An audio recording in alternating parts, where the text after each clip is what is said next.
10 तक गिनूंगा। राम लिखते ही, पढ़ते ही, सुनते ही, देखते ही या दिखते ही मन में जो पहला विचार आता है उसे बांध कर रखिए। पूछूंगा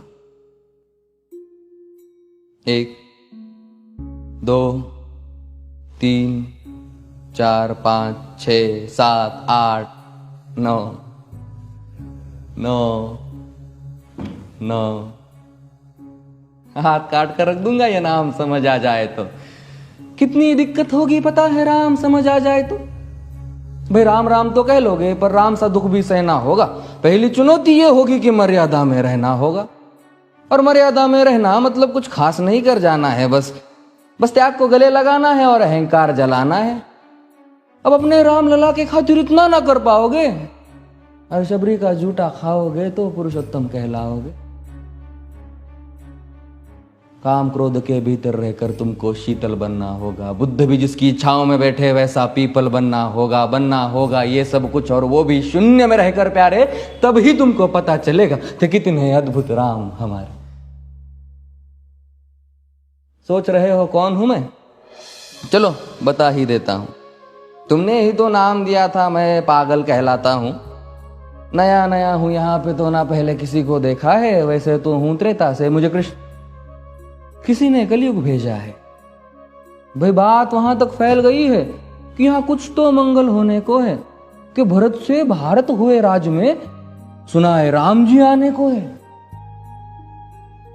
बड़े भाग्यशाली हो तुम सब। नहीं, वहां पे सब यही कहते हैं कि हम तो राम राज्य में रहते थे पर इन सब में राम रहते हैं। यानी तुम सब में राम का अंश छुपा है। नहीं मतलब वो तुम में आते हैं रहने। सच है या फिर गलत खबर? अगर सच्ची है तो क्या कहने। तो सबको राम पता ही होगा, घर के बड़ों ने बताया होगा। तो बताओ फिर कि क्या है राम। बताओ फिर कि क्या है राम। बताओ। अरे पता है तुमको क्या है राम?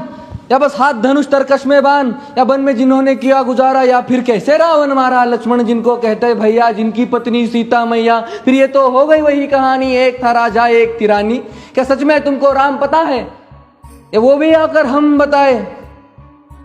बड़े दिनों से हूं यहां पर, सब कुछ देख रहा हूं कब से। प्रभु से मिलने आया था मैं, उन्हें छोड़कर मिला हूं सबसे। एक बात कहूं अगर बुरा ना मानो, नहीं तुम तुरंत ही क्रोधित हो जाते हो। पूरी बात तो सुनते भी नहीं, सीधे घर पर आ जाते हो।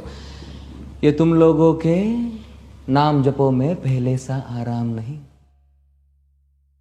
ये तुम लोगों के नाम जपो में पहले सा आराम नहीं। इस जबरदस्ती के जय श्री राम में सब कुछ है, बस राम नहीं। ये राजनीति का दाया बाया जितना मर्जी खेलो तुम। दाया बाया, अरे दाया बाया ये तुम्हारी वर्तमान प्रादेशिक भाषा में क्या कहते हो उसे? हाँ वो लेफ्ट एंड राइट। ये राजनीति का दाया बाया जितना मर्जी खेलो तुम चेतावनी को, लेकिन मेरी अपने जहन में डालो तुम। निजी स्वार्थ के खातिर अगर कोई राम नाम को गाता हो तो खबरदार अगर जुर्रत की और मेरे राम को बांटा तो। भारत भू का कवि हूं मैं, तभी निडर हो कहता हूं राम है मेरी हर रचना में। मैं बजरंग में रहता हूं। भारत की नींव है कविताएं और सत्य हमारी बातों में, तभी कलम हमारी तीखी और साहित्य हमारे हाथों में। तो सोच समझ कर राम कहो तुम। ये बस आतिश का नारा नहीं, जब तक राम हृदय में नहीं तुमने राम पुकारा नहीं। राम कृष्ण की प्रतिभा पर पहले भी खड़े सवाल हुए। ये लंका और ये कुरुक्षेत्र यूं ही नहीं थे लाल हुए। अरे प्रसन्न हंसना भी है और पल पल रोना भी है राम। सब कुछ पाना भी है और सब पाकर खोना भी है राम। ब्रह्मा जी के कुल से होकर जो जंगल में सोए हो, जो अपनी जीत का हर्ष छोड़ रावण की मौत पे रोए हो। शिव जी जिनकी सेवा खातिर मारुत रूप में आ जाए। शेष नाग खुद लक्ष्मण बनकर जिनके रक्षक हो जाए। और तुम लोभ क्रोध अहंकार छल कपट सीने से लगा कर सो जाओगे तो कैसे भक्त बनोगे उनके, कैसे राम समझ पाओगे? अघोर क्या है पता नहीं और शिव जी का वरदान चाहिए। ब्रह्मचर्य का इल्म नहीं, इन्हें भक्त स्वरूप हनुमान चाहिए। भगवा क्या है पता, लहराना सबको होता है पर भगवा क्या है वो जाने जो भगवा ओढ़ के सोता है। राम से मिलना, राम से मिलना, राम से मिलना है ना तुमको? निश्चित मंदिर जाना होगा पर उससे पहले भीतर जा संग अपने राम को लाना होगा। जय सिया राम।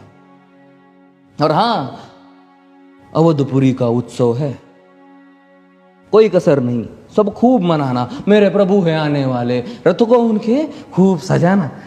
वो द्वापर में कोई राह तक है, मुझे उनको लेने जाना है। चलिए तो फिर मिलते हैं, हमें भी अयोध्या आना है। जय सिया राम। फिर से